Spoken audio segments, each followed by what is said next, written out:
Yo guys, Sony Xperia One Mark 7 akhirnya hadir nih K2G buat kita tes dan icip-icip. Di video kali ini gue bakalan unboxing super singkat, paling cuma 5 detik karena udah tau lah kalian isinya bakalan kayak apa ya. Dan icip-icip sedikit smartphone terbaru dari Sony ini. Ready? Let's go. Oke, jadi kita mulai dengan proses unboxing dulu. Tapi ini bukan unboxing beneran karena obviously gue udah cobain HP-nya. Cuman gue mau sharing unboxing experience yang sangat spesial ini sama kalian. Sini, keluarnya ini ada kayak sleeve gini. Dalamnya kardus, ya kan, kardus recycle gini. Dan di dalamnya cuman ada HP, booklet 2 lembar. Ya udah gitu doang. Pengalaman unboxing yang sangat minimalis. Gue banget lah pokoknya. Gila juga emang bener ya. Boro-boro charger, kabel aja nggak ada. Ini HP-nya, langsung aja kita lihat dan icip-icip Xperia One Mark 7 ini seperti apa. Oh ya, buat kalian yang minat Xperia One Mark 7, belinya di Gondry Store aja. Link udah gue taruh di deskripsi. Nah, unit yang gue pakai buat review ini adalah yang warna hijau. Kalau nggak salah tuh namanya moss green. Terus juga ada yang ini orchid purple sama slate gray atau slate black gitu. Nah, gue juga sempat nyobain megang-megang demo version yang orchid purple pas lagi di Hong Kong. Secara desain sih sebenarnya nggak jauh beda ya sama Xperia One Mark 6 kemarin. Frame-nya yang ada garis-garisnya begini, tekstur belakang itu mirip semua. Kalaupun ada perbedaan nggak kasat mata lah sebenarnya. Ya walaupun membosankan, gue tetap suka bahasa desainnya. Ya bosen lah ya, udah berapa tahun nih kayak begitu. Terus emang ya kalau lo udah suka ya suka. Jadi memang simple banget, simplistic, minimalis, tapi tetap elegan. By the way, di belakangnya itu pakai Gorilla Glass Victus, depannya untuk layar pakai Gorilla Glass Victus 2. Terus secara IP rating dia juga masih IP68. Kalau kita lihat ke depan tuh masih ada bezel atas dan bawah yang menjadi tempat stereo speaker. SIM tray slotnya juga tinggal cabut, nggak perlu dicolok-colok, pakai kuku bisa. By the way, ini dual SIM, tapi slot keduanya tuh ya kita harus pilih lah, mau SIM kedua atau micro SD slot. Terus kalau gue perhatiin shutter buttonnya juga posisinya berubah ya, terus juga ada lebih besar, jadi lebih berasa lah di tangan, lebih tactile juga. Nah, secara fungsi sih sebenarnya nggak ada beda ya, tetap shutter button doang. Gunanya ya buat quick access kamera dan ngejepret. Beda sama beberapa smartphone lain yang udah mulai ngikut pakai shutter button, cuma fungsinya lebih banyak. Contohnya di Vivo X200 Ultra, kita bisa quick access begini. Karena dia capacitive button juga, kita bisa naik turunin EV, itu exposure compensation, dan tetap masih bisa buat jepret foto juga. Next year, Sony mau ditambah fitur dari shutter buttonnya, bisa. Terus di atas shutter button, di sisi yang sama masih ada power button yang juga nyatu dari fingerprint sensor. Jadi fingerprint sensornya masih di power button ya. Responnya cepet dan akurat. Dan tentunya dong di atas masih ada jack audio 3,5 mm. Jadi buat kalian pecinta headphone berkabel, kayak misalnya gue yang mau dengerin WH-1000 XM6 mini tapi pakai kabel, bisa. Nah, headphone jacknya ini menurut Sony dibagusin kualitas audionya oleh tim Walkman. Menurut riset gue, di AC-nya sebenarnya masih bawaan Snapdragon, masih pakai Cirrus Logic M. Tapi memang yang bisa gue dengar, sepertinya power ngedrive-nya tuh sekarang lebih kenceng, lebih kuat. Balik ke depan, layarnya sih masih ya overall mirip ya dengan generasi sebelumnya. Speknya tuh 120Hz, terus resolusinya sekedar Full HD+, nggak lagi 4K sejak tahun lalu juga. Ukuran layarnya 6,5 inch. Teknologinya OLED dan udah LTPO. Tapi ya walaupun dia LTPO, kalau gue observe, ini dia nggak sampai 1 Hz sih. Mentok-mentok tuh di 30 Hz. Oh, walaupun lo lagi cuman lihat satu foto gini doang, nggak ada sentuhan, dia turunnya ke 30 Hz. Cuman ya ini kan berdasarkan indikator show refresh rate di developer option doang. Terus juga ini secara brightness sih ada peningkatan ya. Tadinya sekitar 1300 nits, sekarang hampir 1500 nits. Nih, ini cerah banget. Tapi masih kelihatan layarnya tuh masih enak banget dilihat di bawah sinar matahari yang segini teriknya. Dulu tuh ada problem auto brightness suka naik turun. Nah sekarang dia ada ngasih tambahan sensor supaya auto brightness itu lebih tepat. Kondisi terang ya dia terang, kondisi lumayan gelap kesini misalnya dia sesuai gitu loh. Gue inget soalnya di Xperia One Mark 6 itu auto brightness-nya tuh jangky banget, bener-bener naik turun nggak jelas, sensornya nggak bagus. Ini kan gue udah pakai smartphone yang satu ini udah 24 jam lebih ya, dan langsung gue cari kemarin SOT-nya berapa, gue penasaran. Untuk ukuran sebuah smartphone dengan baterai 5000 mAh dengan Snapdragon 8 Elite yang nggak irit-irit amat sebetulnya, gue dapat SOT 7 jam 10 menit, which itu lumayan banget ya. Di dalam durasi total uptime-nya tuh 1 hari 24 jam penuh. Ini sih belum testing ala gue banget ya, masih bener-bener gue pakai normal. Cuma udah 50 mobile data dan wifi. Kameranya juga lumayan banyak gue pakainya. Gue belum gaming tapi udah ada benchmark. Seingat gue ini kira-kira lebih irit daripada S25 Ultra yang pakai SoC dan kapasitas baterai yang sama. Tapi tau nggak kenapa bisa seirit itu? Ternyata nih, kenapa dia bisa irit? Karena Snapdragon 8 Elite yang dipakai di sini itu kena nerf. Lihat, Antutunya cuma 2 jutaan, 2 juta kecil. Ini namanya Snapdragon 8 Elite yang rasa Snapdragon 8S Gen 4. Gue sih sebenarnya belum cobain main game atau gimana-gimana, tapi ketika gue pakai daily, normal, daily use, Antutu 2 juta lawan Antutu yang 2,5, 2,6 juta, nggak ada rasanya sejujurnya. Oh ya, soal charging, seperti tadi gue bilang nggak dapat charger dari dalam box, dan kalau kalian punya USB PD charger bisa dipakai, dan dia mentoknya narik tuh di 30 watt doang, kira-kira 1,5 jam untuk ngisi dari kosong sampai full. Untuk OS-nya dia pakai Xperia UI yang masih sama seperti sebelumnya, bener-bener deket mirip dengan stok Android experience-nya, dimulai dari icons, themes, dan ya secara fitur seminim stok Android, hampir bener-bener nggak ada fitur tambahan lah. Mungkin si sidebar ini aja nih yang paling ya, which kalau dibilang berguna atau enggak tergantung lah.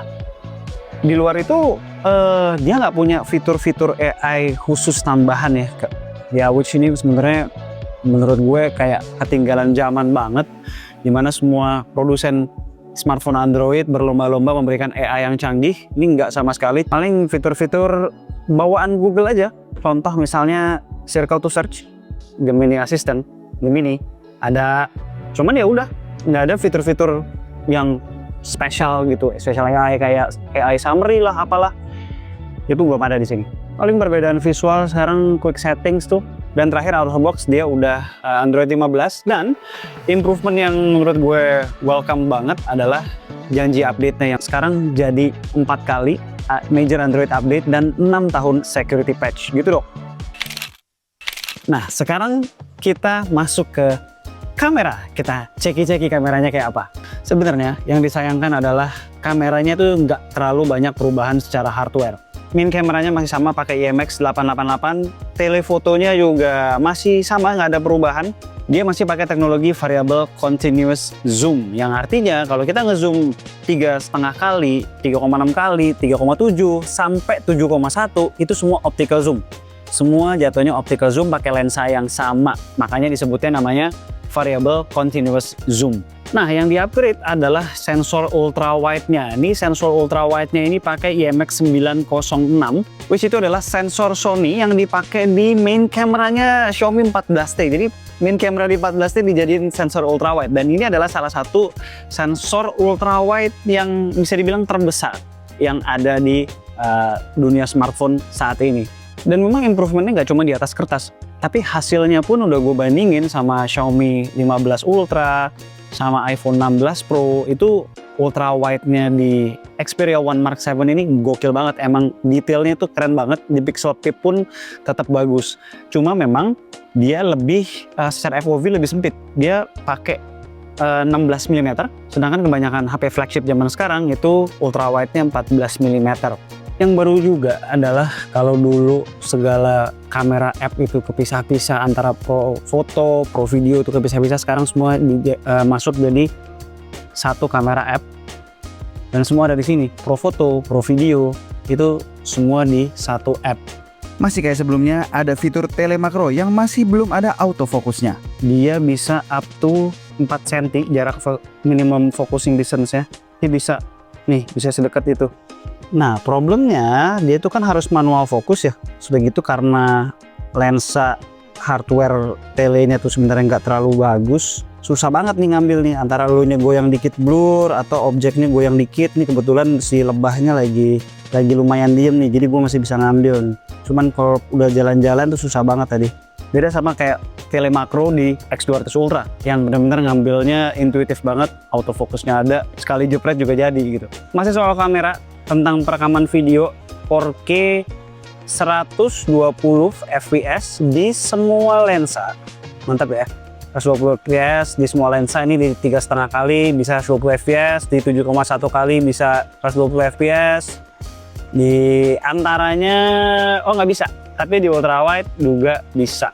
Ini kita coba 120 fps, tentunya nggak bisa pindah-pindah lensa ya.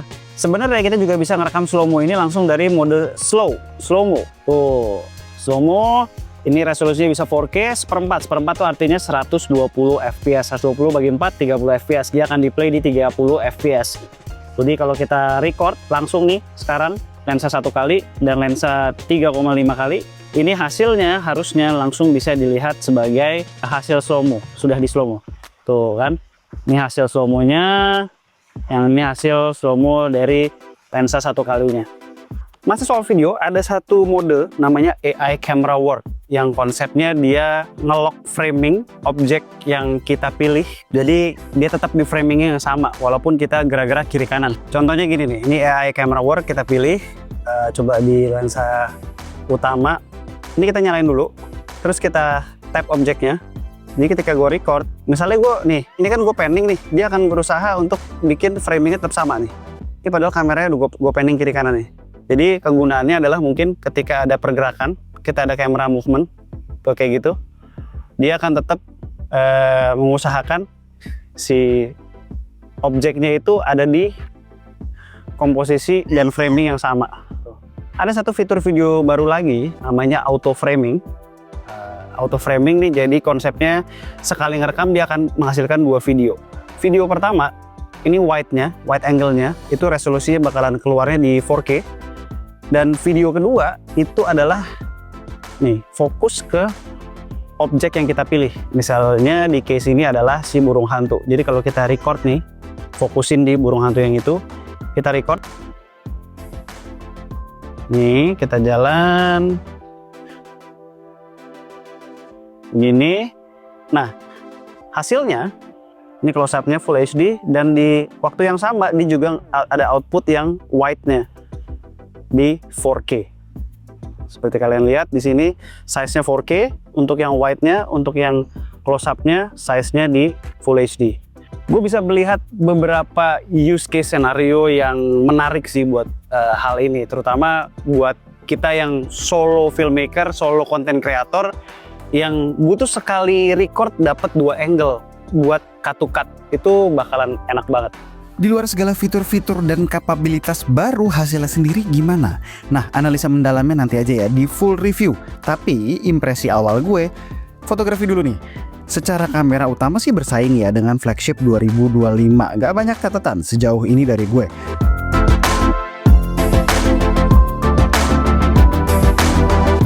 Kalau disandingkan dengan Xiaomi 15 Ultra dan iPhone 16 Pro, di good light memang terlihat masih kompetitif. Di kondisi remang juga demikian, bahkan di foto ini skin tone-nya semakin terlihat lebih baik daripada iPhone 16 Pro. Nah, kalau soal tele, ini yang gue lihat udah ketinggalan banget. Segala teknologi continuous variable zoom serasa nggak relevan lagi di 2025. Dimana smartphone flagship hasil telenya udah pada bagus-bagus. Bahkan versus iPhone 16 Pro yang telenya udah terbukti ketinggalan pun masih kalah dia. Tapi ya ini baru berdasarkan beberapa shots dan scene. Nanti abis kena beberapa update, kita lihat lagi di scene-scene lain seperti apa dan bahas lebih lanjut di full review. Gue lagi coba pindah-pindah lensa nih dari 0,7 kali. Ini di 4K 60 fps. Ini dari ultra wide kita coba ke 1 kali. Kita coba lagi ke 2 kali. Oh, dia perpindahannya gitu ya, transisinya tuh mencoba mimicking kamera beneran yang zoomnya tuh nggak zat tapi slow, ada transisinya. Ini ke 3,5 kali. Ini sih kalau di viewfinder masih kelihatan ya perpindahan lensanya ya. Cuma nggak parah, cuman harusnya yang gue sayangkan nggak apa-apa sih pelan-pelan, cuman harusnya bisa lebih smooth lagi nih pas zoom in zoom outnya. Nah terus kalau dari 1 kali kita pindah ke 3,5 kali, nah itu berasa tuh ada jeduk. Tapi kalau dari 3,5 kali kita pindah ke 7,1 kali, which itu masih pakai lensa telefoto yang sama, kan variable continuous zoom ya. Terus kita pindah ke 3,5 kali, itu smooth banget, tuh smooth banget, ya nggak ganti lensa jelas smooth. Kalau kita kedua kali berasa ada pindah lensanya, cuman menurut gue masih termasuk oke gitu loh. Ini coba 0,7 kali lagi ultra wide 1x 2x ke 3x ada berasa dikit, lalu ke 7,1x aman. Yang paling berasa emang dari tele, taruhlah pindah ke ultra wide, atau dari tele tuh pindah ke 1 kali, tuh ada tek. Untuk stabilisasi video di main camera 4K 60 fps, gue masih melihat cukup stabil, tapi masih ngayun ngikuti langkah kaki ya kalau kita jalannya normal sekalipun. Pas lari malah berasa lebih stabil. Yang kurang oke adalah soal exposure-nya yang bisa naik banget kalau deteksi objek yang rada gelap. Jadi metering-nya tuh agresif banget. Kalau udah gini sering overexposure. Yang perlu di-note juga adalah file videonya yang gede banget nih karena bitrate yang tinggi. Dan ini video dari kamera depan. Mentok di 4K 60 fps. Nice. Stabilisasinya juga cukup bagus. Guys, bentar dulu. Numpang bantu barang jualan temen. Ini namanya Crash Baggage. Yang ransel ini adalah iconic backpack. Dan apa nih ya, satu lagi ngomongnya, dia kayak sling bag tapi mirip koper kecil gitu. Namanya Maxi Icon. Konsepnya tuh unik, handle without care. Makanya secara desain udah dibikin penyok-penyok, edgy, artsy gini supaya kita nggak takut-takut rusak. Makanya, wong udah penyok bawaan. Bahannya terbuat dari polikarbonat yang cukup ringan namun durable banget. Iconic backpacknya gede, 29 liter volumenya, muat banyak dan banyak kompartemen yang berguna di dalamnya. Sementara untuk Maxi Icon pas ukurannya, cocok buat gue yang kemana-mana suka bawa HP segambreng. Dan yang terpenting gadget-gadget gue terproteksi dengan baik di keduanya. Kalau minat ada diskon spesial buat viewers K2G nih. Ini kode vouchernya untuk dipakai di official store-nya. Gas!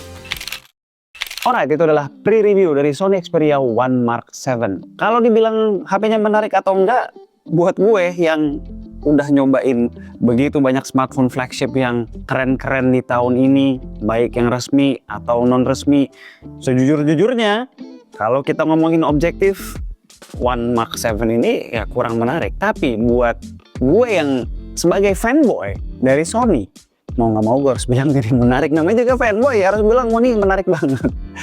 Pokoknya ini kayaknya smartphone yang cocok bukan buat orang di luar sana, cuman smartphone yang cocok buat fanboynya aja. Alright, sekian aja video dari gue kali ini. Gue Alessa and this is K2G. Tunggu racun-racun kami berikutnya. Ciao. Oh iya, jangan lupa pasti akan di-review. Tenang. Masa fanboy Sony nggak nge-review Sony.